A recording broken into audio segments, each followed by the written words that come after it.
কখনো মাথা নত করে না, আসুক না যত বাধা বিপদ, আসুক না যত ঝড় যতই বিপদ,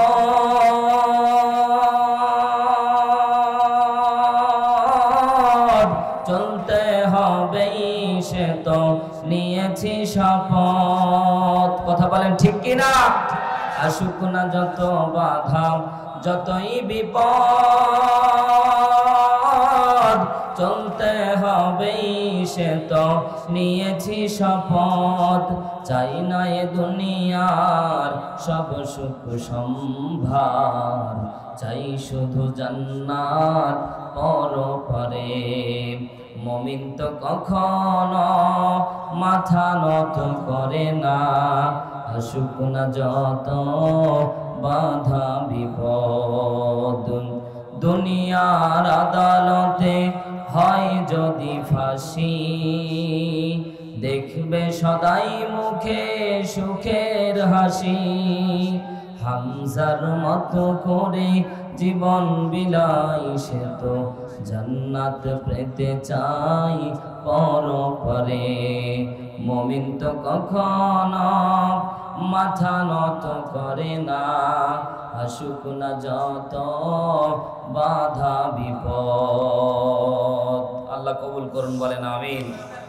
আল্লাহ রাব্বুল আলামিন কুরআনুল কারীমের মধ্যে একটি আয়াত নাযিল করে আল্লাহ রাব্বুল আলামিন বলেন, বান্দা আল্লাহ তাআলা তার পছন্দের আমলটা গোটা বিশ্ববাসীকে এক ভাগে একজনকে জানায় দিচ্ছেন। জোরে বলেন সুবহানাল্লাহ। সূরা সফ এই নাজিল হওয়ার একটা প্রেক্ষাপট শানে নজুল তাফসিরে কুরতুবীর ভিতরে এসেছে। বিশ্বনবীর জলিল কদর কয়েকজন সাহাবী আল্লাহর নবী সাল্লাল্লাহু আলাইহি ওয়াসাল্লামের সামনে কিছুক্ষণ পর আসবে, নিজেদের মাঝে গল্প করতেছিলেন, নিজেদের মাঝে একজন আরেকজনের সাথে গল্প করতেছিলেন। আল্লাহ তাআলা কোন আমলটা ভালোবাসে এটা যদি আমরা জানতে পারতাম তাহলে আমল করতে পারতাম। জোরে বলেন সুবহানাল্লাহ। বিশ্বনবী তিনটা আমল ভালোবাসে। জোরে বলেন কয়টা? আরো জোরে, আরো জোরে। বিশ্বনবী 1 নাম্বার সালাত ভালোবাসতেন। জোরে বলেন কি? নামাজ ভালোবাসতেন। 2 নাম্বার বিশ্বনবী সুগন্ধি ভালোবাসতেন। 3 নাম্বার বিশ্বনবী কন্যা সন্তান ভালোবাসতেন। জোরে বলেন না সুবহানাল্লাহ। আল্লাহর নবী 3টা জিনিস ভালোবাসতেন। ও মুসলমান, বিশ্বনবী সাল্লাল্লাহু আলাইহি ওয়াসাল্লামের সাথে মিল রেখে যারা এই 3টা জিনিস ভালোবাসবে, বিশ্বনবী সাল্লাল্লাহু আলাইহি ওয়াসাল্লামের সাথে এই আমল করার কারণে আল্লাহর নবীর সাথে জান্নাতের মধ্যে যাবে। জোরে বলেন সুবহানাল্লাহ।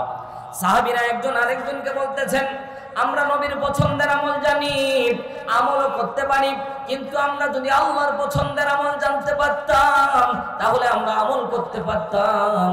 আল্লাহ সুবহানাহু ওয়া তাআলা তাদের মনের অব্যক্ত কথাগুলি প্রকাশ করার জন্য তাদের মনের কথাগুলিকে আল্লাহ রাব্বুল আলামিন কনভার্ট করে বিশ্বনবীর কানের মধ্যে সূরাতুস সফ নাযিল করে জানিয়ে দিয়েছে। যারা বলেন সুবহানাল্লাহ। সম্মানিত ভাইরা আমার, গভীর মনোযোগ দেন।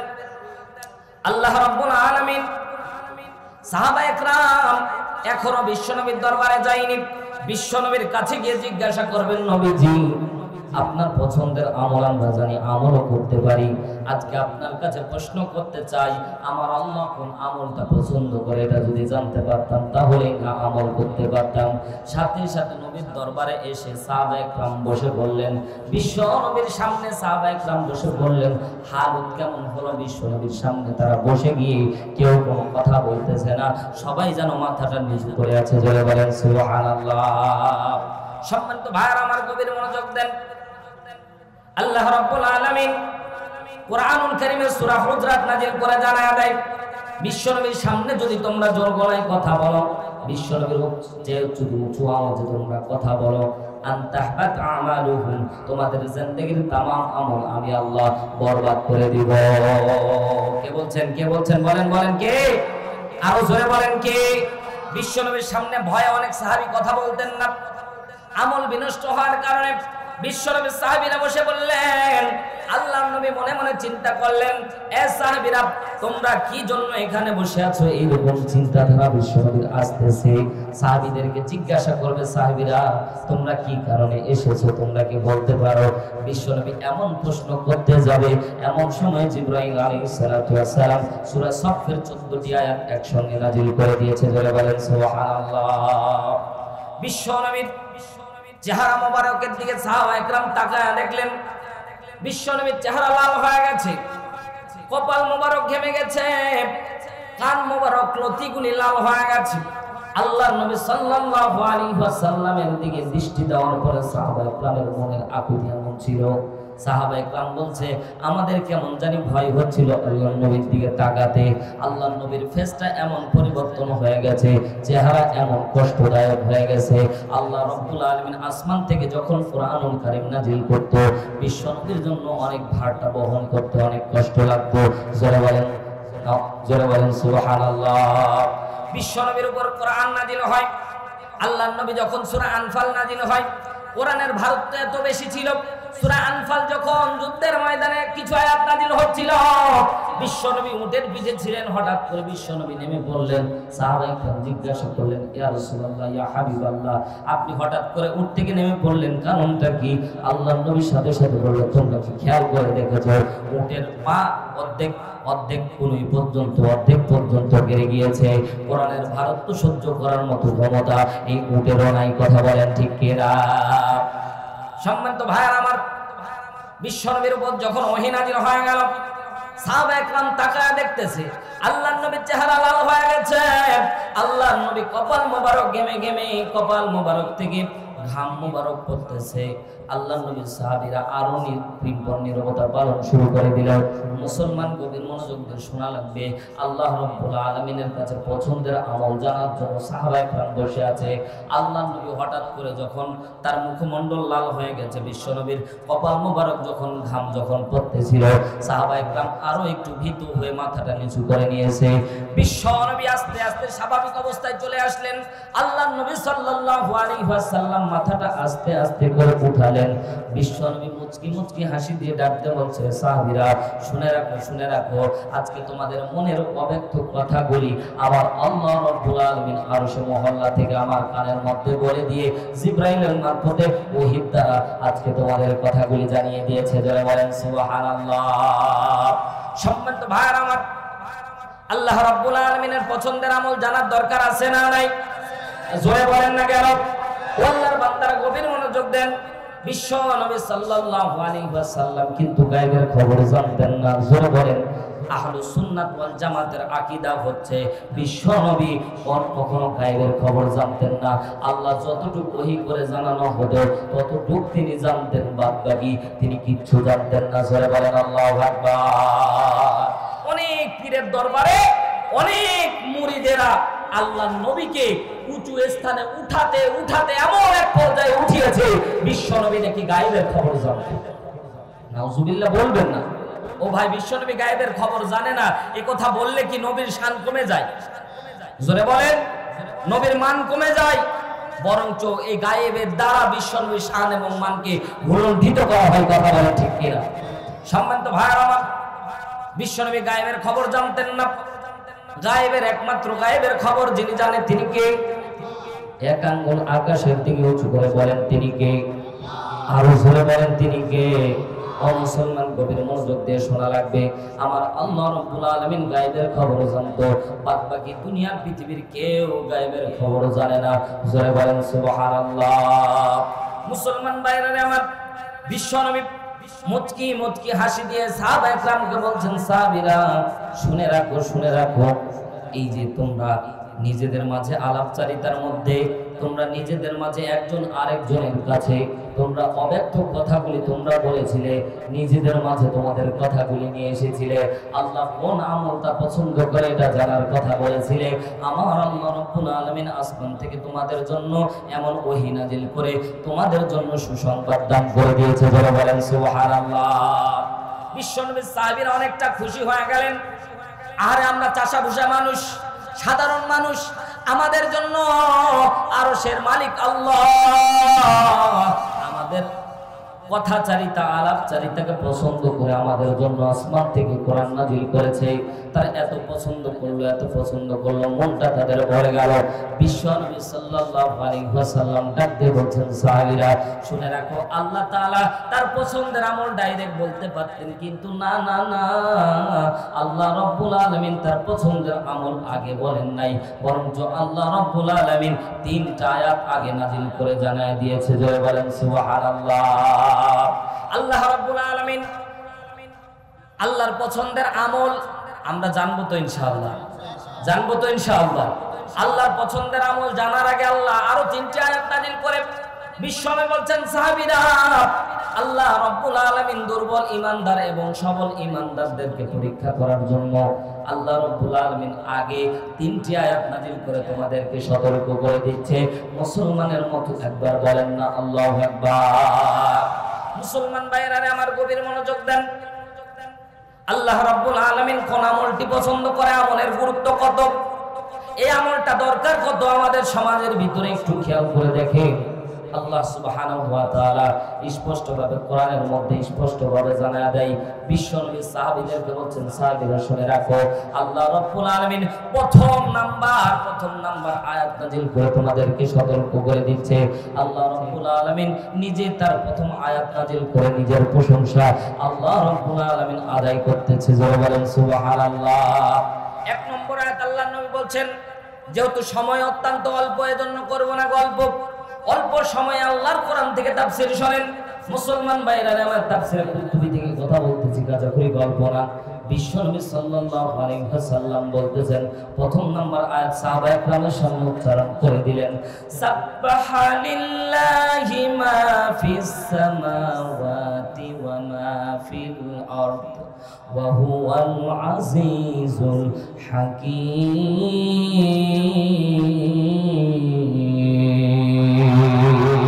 চিৎকার দিয়ে বলতে হবে আল্লাহু আকবার। আরো জোরে 2 হাত আকাশের দিকে উঁচু করে বলেন আল্লাহু আকবার। আল্লাহ রাব্বুল আলামিন বলেন, সাব্বাহা ইউসাব্বিহু ফাহুয়া তাসবিহুন। আমার আল্লাহ ডাকতে বলে, হে বান্দারা, আমি আল্লাহ তাসবিহ পাঠ করে, সাব্বাহা তাসবিহ পাঠ করে লিল্লাহি কার। আস্তে বলেন, আরো জোরে। আল্লাহ নিজে বলছে সাব্বাহা তাসবিহ পাঠ করে লিল্লাহি, আমি আল্লাহর। মাজা ফি মধ্যে সামাওয়াতি আসমান ওয়া মা ফিল আরদ, এবং জমিনের মধ্যে যা কিছু আছে সব কিছু আমি আল্লাহর তাসবিহ পাঠ করে। ওয়া হুয়াল আজিজুল হাকীম,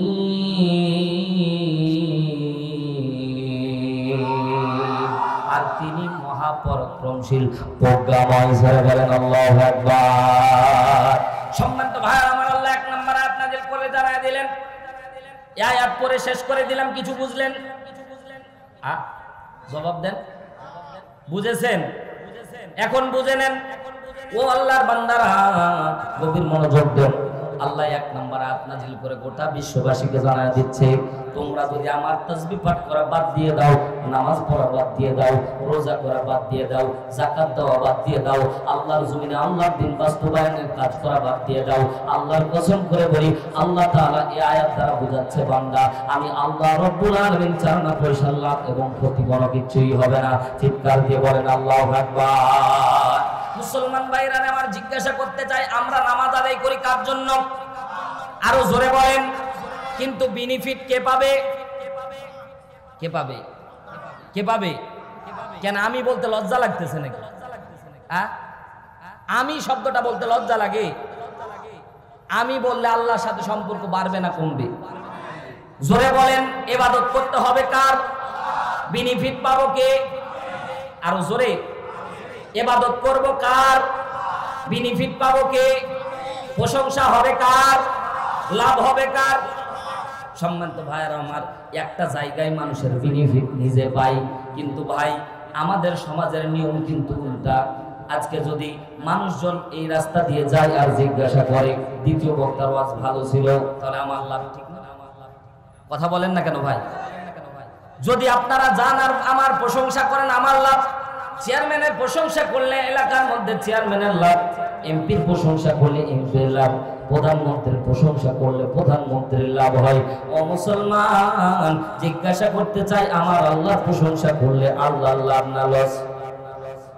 হ্যাঁ, আল্লাহ লাভ? কি ওয়াজ শুনতেছে?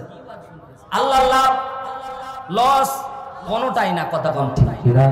আল্লাহ বলছে, এ বান্দারা, সাব্বাহা লিল্লাহি মা ফিস সামাওয়াতি ওয়া মা ফিল আরদ ওয়া হুয়াল আজিজুল হাকীম।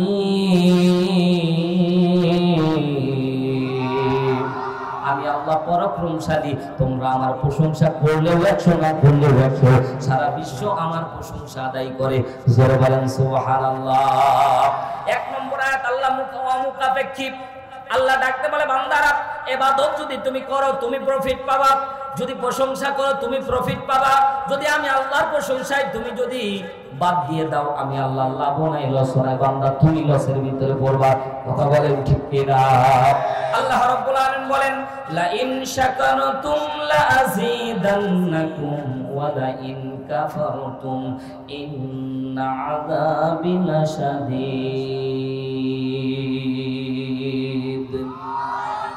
লা ইন শাকারতুম লা আযীদান্নাকুম ওয়া লা ইন কাফারতুম ইন্না আযাবি লাশাদীদ। আল্লাহ বলে, এ বান্দারা, প্রশংসা আদায় করলে আমি আল্লাহ ওই নিয়ামতটাকে বাড়িয়ে দেব। আর জোরে বলেন সুবহানাল্লাহ। আর যদি তোমরা কুফরি করো, নিয়ামতের অস্বীকৃতি দাও, নিয়ামতের অকৃতজ্ঞ হও, তাহলে জেনে রাখো আমি আল্লাহ তোমাকে ইন্না অবশ্যই লাশাদীদ, কঠিন আযাবের মধ্যে তোমাকে পাকড়াও করা হবে। মুসলমান ভাইরা আমার গভীর মনোযোগ দেন। 1 নাম্বার কথা হলো আল্লাহ মুখাপেক্ষী। আল্লাহ কারো মুখাপেক্ষী না। মুসলমান ভাইরা আমার গভীর মনোযোগ দেন। আল্লাহ রাব্বুল আলামিন 1 নম্বর আয়াত নাযিল করে মুসলমানদেরকে 1 নম্বর বললেন, তোমরা যদি আমি আল্লাহর প্রশংসা করো তাও 100, না করলেও 100। 1 নম্বর আয়াতে আল্লাহ মুখাপেক্ষী এটা প্রমাণ করে দিলেন। জোরে বলেন সুবহানাল্লাহ। বলেন তো আল্লাহ কয়জন? আরো জোরে বলেন, কুল হুয়াল্লাহু আহাদ। বলেন তো আল্লাহ কয়জন? আল্লাহ নিজে বলছে, বান্দা আমি আল্লাহ এক, দ্বিতীয় আমার কোন শরীক নাই, আমি মুখাপেক্ষী না, কেউ আমাকে জন্ম দেয়নি, কারো থেকে আমি জন্ম নেইনি। চিৎকার দিয়ে মুসলমানের মতো বলেন আল্লাহু আকবার। আল্লাহ রাব্বুল আলামিন বিশ্ব নবীর উপর 14টি আয়াত নাযিল করে জানায়া দিয়েছেন। বিশ্ব নবী আস্তে আস্তে সাহাবায়ে কেরামকে বলছেন, সাহাবীরা শোনো, আমি আল্লাহ রাব্বুল আলামিন তোমাদের উপর যে ওহী নাযিল করলাম, 2 নম্বর আয়াত বিশ্বনবী সাহাবায়ে কেরামের সামনে উচ্চারণ করতে শুরু করে দিলেন। এ সাহাবীরা, তোমাদের সামনে আল্লাহর পছন্দের আমল বলবো, তোমাদের সামনে আমি আল্লাহর আসল পছন্দের দামি আমলটা বলবো, আর তোমরা আমল করবা না, চলে যাবা ঘাট তেরামো করবা। এই জন্য আল্লাহ রাব্বুল আলামিন 2 নম্বর আয়াত নাযিল করে এই কথা স্বীকৃতি তোমাদের কাছে নিচ্ছে। আল্লাহ রাব্বুল আলামিন বলছেন, ইয়া আইকামা লা তাফআলুন। আল্লাহ রাব্বুল আলামিন বলছেন, ইয়া আইয়ুহাল্লাযীনা আমানু, এই যে সামনে যারা বসে আছো এরা ঈমানদার ছিল, সাহাবায়ে কেরাম ঈমানদার ছিল। আল্লাহ রাব্বুল আলামিন স্পষ্টভাবে জানায় দেয়, ইয়া আইয়ুহাল্লাযীনা আমানু, লিমা, কেন, তাকুলুনা, মুজারে সিগা। আল্লাহ বলে সাহাবায়ে কেরাম সামনে বসে আছে, কিয়ামত পর্যন্ত যত মানুষ আসবে সবাইকে আল্লাহ রাব্বুল আলামিন বলেন, লিমা, কেন, তাকুলুনা, তোমরা মুখ দিয়ে স্বীকার করতেছো, মা লা তাফআলুন, দিয়ে স্বীকার করতেছো এক আর কাজে করতেছো আরেক। এমন মুসলমান বাংলার ঘরে ঘরে আছে না নাই? কথা বলেন না কেন ভাই? যেদিকে পানি সেদিকে ছাতা নিয়ে দৌড়াই।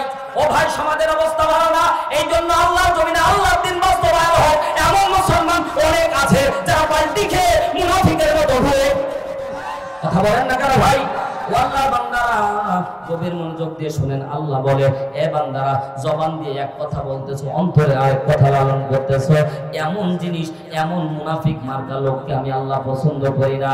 আল্লাহ রাব্বুল আলামিন বলে, আমি আল্লাহ আমার পছন্দের আমল বলবো, কিন্তু পছন্দের আমল মুনাফিকরা করতে পারবে না। পছন্দের আমল যারা করবে তারা হলো ঈমানদার। জোরে বলেন সুবহানাল্লাহ। 2 নম্বর আয়াত নাযিল করে আল্লাহ রাব্বুল আলামিন স্পষ্ট ভাবে জানায় দেয়, এই ইমানদার বান্দারা শুনে রাখো, আল্লাহ রাব্বুল আলামিন বলছেন লিমা কেন তাকুলুনা, তোমরা বলছো এবং বলবে, লিমা তাকুলুনা কেন তোমরা বলছো এবং বলবে মা লা তাফআলুন, কেন তোমরা করছো এবং করবে। কিয়ামত পর্যন্ত অনেক মানুষ আছে মুখ দিয়ে বলে এক কথা, কাজ করে আরেক কথা। কথা বলেন ঠিক কিনা? মুখ আর জবান আর অন্তর দুইটাই এক না হওয়া পর্যন্ত মুমিন দাবি করা যায় না। কথা বলেন ঠিক কিনা? আমরা মুখ দিয়ে বলি একটা, করি জোরে বলেন। অনেক আল্লাহর বান্দা আছে দাড়িতে কম নাই, টুপিতে কম নাই, পাগড়িতে কম নাই, পাঞ্জাবিতে কম নাই, কিন্তু গাছের গোড়া শিকড় কেটে দিয়ে আগাতে পানি ঢালে। জোরে বলেন না কারো ভাই? গাছের গোড়া শিকড় কেটে দিয়ে যদি আপনি চাইনা থেকে দামি মেশিন এনে সারাদিন পানি দেন, বলেন তো তার জমিনে ওই গাছটি বাঁচানো যাবে? যেমনি ভাবে শিকড় কেটে দিয়ে গাছের মধ্যে সারা জীবন পানি দিলে গাছ বাঁচানো সম্ভব হবে না। আল্লাহর জমিনে আল্লাহর দিন বাস্তবায়নের কাজ যারা করবে না, আল্লাহ রাব্বুল আলামিন বলেন তাদের কোনো আমল আমি আল্লাহ গ্রহণ করব না। মুসলমান ভাইরা আমার, এই জায়গায় আমরা মাথাটা নিচু করে দিয়ে পাশ কাটায়া আমরা বাইম মাছের মতো কাদার ভিতর দিয়ে সুলসুল করে চলে যাই। কথা বলেন না কেন ভাই? মুসলমান ভাইরা আমার, কথাগুলি বোঝার চেষ্টা করেন। আল্লাহ রাব্বুল আলামিন 3 নম্বর আয়াত নাযিল করে জানায় দিচ্ছেন, ও ভাই ঘড়ির কাঁটা খুব দ্রুত বেগে চলতেছে, 9:57 বেজে গেছে। এই জন্য টাইমের দিকে লক্ষ্য করে আমি খুব দ্রুত কথাগুলি বলার চেষ্টা করতেছি। উদাহরণ টেনে নিয়ে আসলে আরো মজা লাগতো, কিন্তু মজার ব্যাপার হলো আল্লাহ রাব্বুল আলামিন 2 নম্বর আয়াত নাযিল করে মুসলমানদেরকে বলছে, ও মুসলমানেরা শুনে রাখো, আমি আল্লাহ রাব্বুল আলামিন তোমাদেরকে স্পষ্ট ভাবে তোমাদেরকে জানায় দিচ্ছি, মুসলমান তোমাদের মুখে যা থাকবে অন্তরে তাই থাকা লাগবে। মুখে যা বলো অন্তরে তাই যদি না করো, তোমাদের মতো মুনাফিক আর কেউ থাকবে না। কথা বলেন ঠিক কিনা? মুসলমান ভাইরা আমার, আল্লাহ 3 নম্বর আয়াত নাযিল করে জানায় দিচ্ছেন, কাবুরা মাকাতান ইনদাল্লাহি আন তাকুলু মা লা তাফআলুন।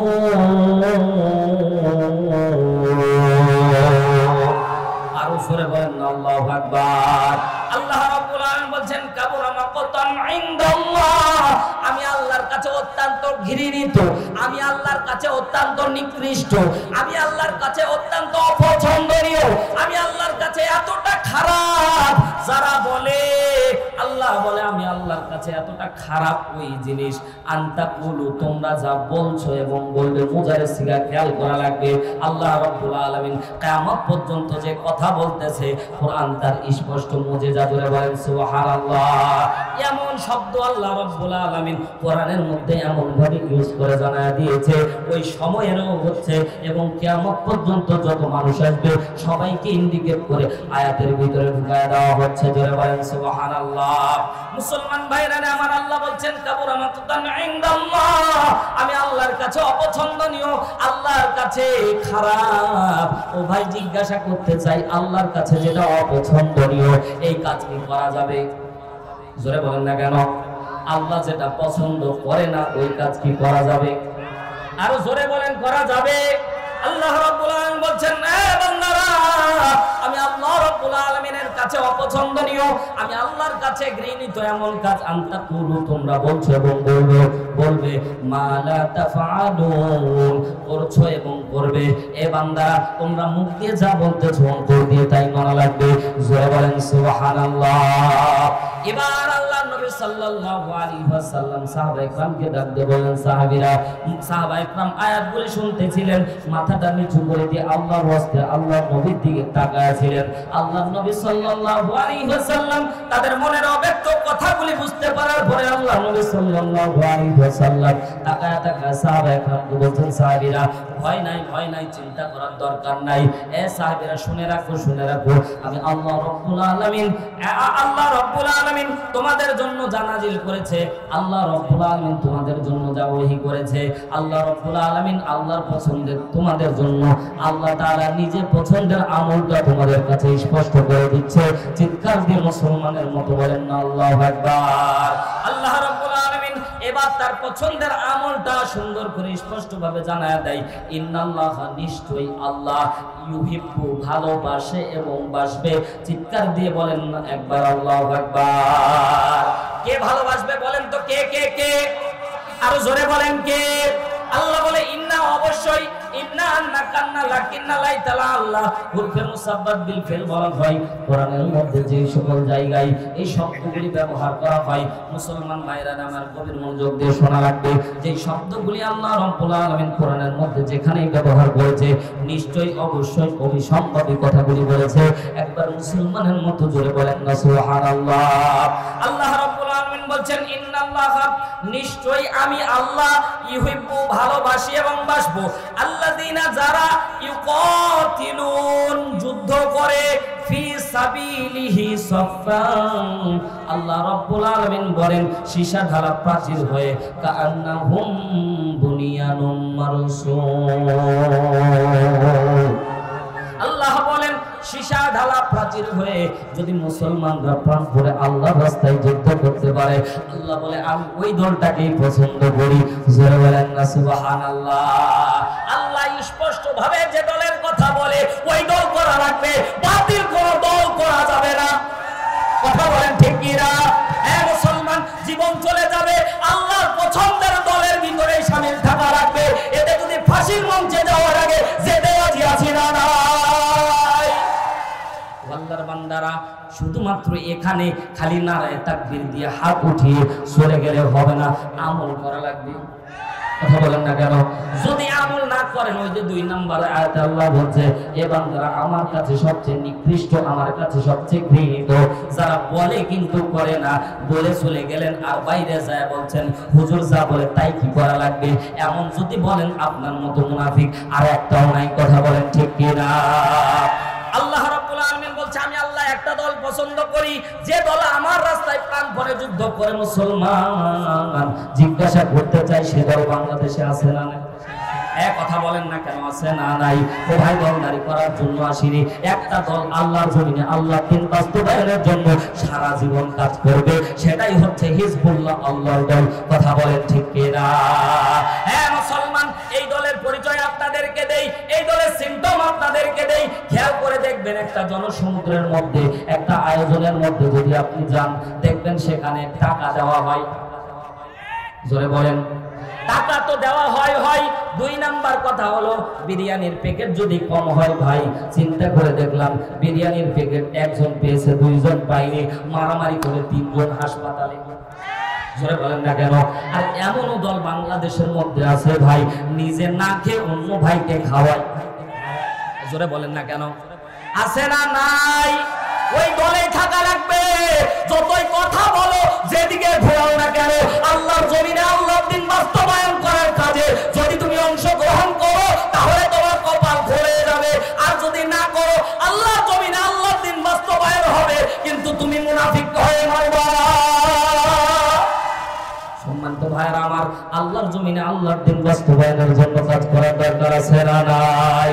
জিহাদ মানে সংকল্প, আর কি শুনবে তা বলবো, শহীদের ক্ষণে লেখা একটি যে নাম, জিহাদ মানে সেই গল্প। কথা বলে ঠিক কিনা? জিহাদ মানে সংকল্প, আর কি শুনবে তা বলবো, শহীদের ক্ষণে লেখা একটি যে নাম, জিহাদ মানে সেই গল্প। আল জিহাদের ঝান্ডা হাতে ছুটে চলা হাতিমির রাতে, আল জিহাদের ঝান্ডা হাতে ছুটে চলা হাতিমির রাতে, মারিয়ে চলা সে পথ ধরে আমরা সবাই চলব, শহীদের ক্ষণে লেখা একটি যে নাম, জিহাদ মানে সেই গল্প, শহীদের ক্ষণে লেখা একটি যে নাম, জিহাদ মানে সেই গল্প। কথা বলেন ঠিক কিনা? মুসলমান ভাইরা আমার, আল্লাহ রাব্বুল আলামিন পছন্দের আমল মুসলমানদেরকে স্পষ্টভাবে জানাই দিলেন। এ মুসলমান, তারপরও জানার পরেও যারা আমল করবে না, আল্লাহ রাব্বুল আলামিন তাদেরকে মাফ করবে না। কথা বলেন ঠিক কিনা? মুসলমান, আল্লাহ কেন সীসা ঢালা প্রাচীর হওয়ার কথা বললেন। এবার মজার ব্যাপার দেখেন, আল্লাহ এমনি এমনি কথা বলেনি। তাফসীরে কাবীরের ভিতরে এসেছে বিশ্বনবী সাল্লাল্লাহু আলাইহি ওয়াসাল্লাম উল্লেখ করে বলতেছেন, এ সাহাবীরা শুনে রাখো, কান্নাহুম বুনিয়ানুম মারসুস, এটা কি তোমরা চিনো, এটা কি তোমরা বুঝো? বুঝানোর জন্য বিশ্বনবী বলতেছেন, তোমরা যদি তাকায় দেখো, এখানে যদি বিশাল বড় একটা প্রাচীর তৈরি করে দেওয়া হয়, মুসলমান জিজ্ঞাসা করি, প্রাচীরের মধ্যে যদি আপনি ফুটবল আঘাত করেন, এই ফুটবল কি পিছনে যাবে? বুঝে থাকলে জবাব দেন, পিছনে যাবে। কি হবে? জোরে বলেন, আরো জোরে। সামনে চলে আসবে। কথা বলেন ঠিক কিনা? নিউটনের দ্বিতীয় নাম্বার সূত্র অনুযায়ী যে বস্তু যত বেগে যায় তার দ্বিগুণ বেগে ফিরে আসে। কথা বলেন ঠিক কিনা? মুসলমান ভাইরা রে আমার, আল্লাহ রাব্বুল আলামিন ওই কথাটাই বোঝাচ্ছে, এই ইমানদাররা শুনে রাখো, তোমরা যদি একটা সীসা ঢালা প্রাচীর মতো তৈরি হতা, তাহলে নাস্তিক মুরতাদ ইহুদি খ্রিস্টানেরা তোমাদেরকে নিয়ে কোনোদিন কটূক্তি করতে পারতো না। ফরিদপুরে আমার মুসলমানদেরকে হিন্দুরা মারতে পারতো না।